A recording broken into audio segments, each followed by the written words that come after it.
أعوذ بالله من الشيطان الرجيم. بسم الله الرحمن الرحيم.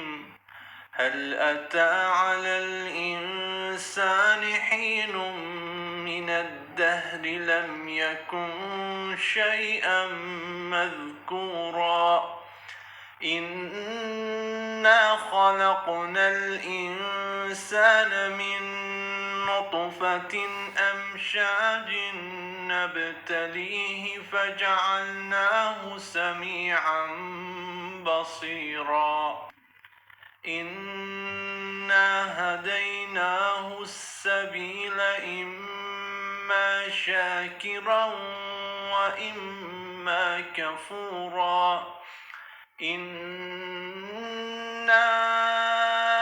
أعتدنا للكافرين سلاسل وأغلالا وسعيرا إن الأبرار يشربون من كأس كان مزاجها كافورا عينا يشرب بها عباد الله يفجرونها تفجيرا يوفون بالنذر ويخافون يوما كان شره مستطيرا ويطعمون الطعام على حبه مسكينا ويتيما وأسيرا إنما نطعمكم لوجه الله لا نريد منكم جزاء